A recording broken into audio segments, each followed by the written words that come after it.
Hi guys, and welcome back. Today I'm going to be talking with you about the book and the movie The Last of the Mohicans.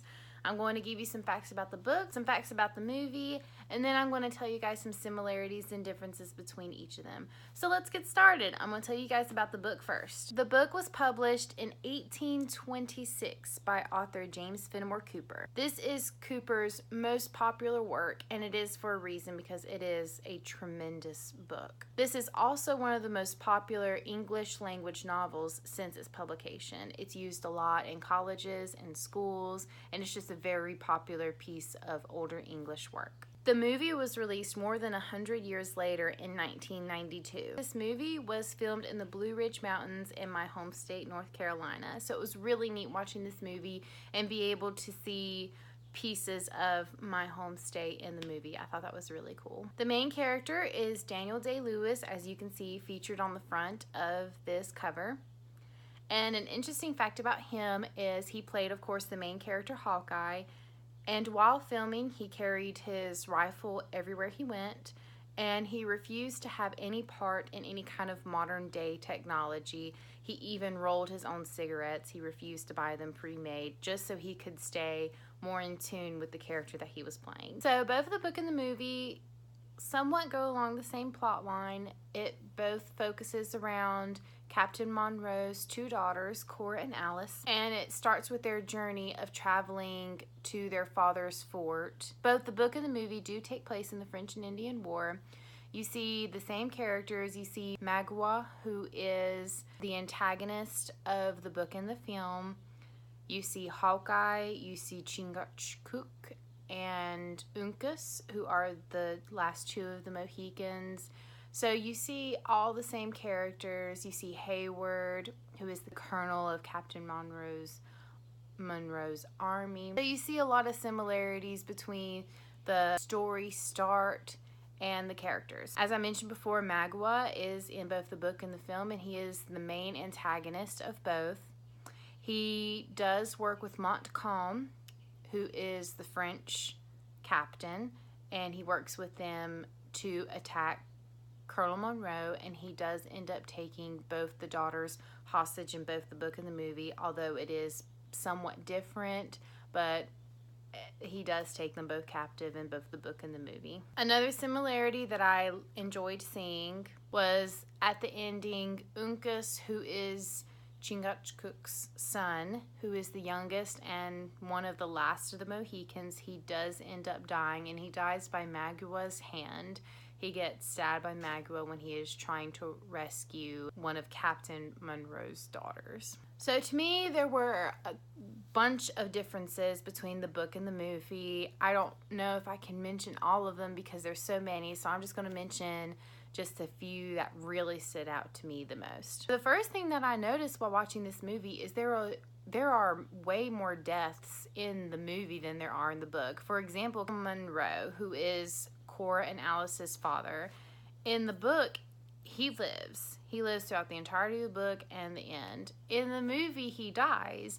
Magua kills him and cuts out his heart when he and his Indians attack Colonel Monroe and his people that are leaving the fort. And this blew my mind away. I was so upset by it. It did not happen whatsoever in the book. Another death that I was very sad to see was Major Hayward. Hayward in the book lives. He ends up marrying Alice. In the movie, he sacrifices himself for Cora and ends up being burned to death over a fire. Of course, Hawkeye takes pity on him and shoots him and kills him to put him out of his agony, but he does end up dying in the film, and I was completely blown away by it. I was not expecting it whatsoever because it did not happen in the book. One thing I noticed almost immediately upon watching this movie is Hayward wants to marry Cora in the movie. That is not how it is in the book. In the book, he only sees Cora as a good girl, a good friend, and a good sister, and a strong woman. In the book, he wants to marry Alice and even goes so far as to ask Colonel Monroe for her hand in marriage. And at the end, it does end up mentioning that they do indeed get married. So that's way different from the movie as well. There is this romance that is built up between Hawkeye and Cora that is completely non-existent in the book. In the movie, it's built up. It causes Duncan Hayward to get extremely jealous towards Hawkeye. In the book, this doesn't happen whatsoever. There is no romance between Hawkeye and anybody in the book. In the movie, Hawkeye is arrested and he is sentenced to death. This does not happen in the book. There is a character in the book who is a singer. He sings psalms and he plays a major role in the book, and his character is completely non-existent in the movie, and I was just so stunned to not see him there. I kept waiting for him to appear and he just never did. So I was very disappointed that he was left out of the movie, whereas he was a very prominent character in the book to help find the girls. Another thing that really stood out to me was part of the ending. In the book, Cora dies. She is stabbed by Magua. In the movie, she lives, and it's Alice that dies, and Alice lives in the book. Alice is depressed over her situation. She was given to Magua to become a wife and pretty much a slave. And after Uncas is killed, she commits suicide by jumping over the edge of the cliff, and she kills herself to put herself out of that situation. That completely blew my mind because she lives in the book. Cora dies in the book, and in the movie it's reversed. Cora lives in the movie and Alice dies in the book. So that really blew my mind. Alright, this was a very easy pick for me on which one that I liked better. I would have to say 100% with no hesitation that the book was so much better than the movie. I honestly did not like the movie that much at all. I probably would have liked it better had I seen it before the book, but to me this book just set very high standards for the movie, and so much was left out, so much was changed.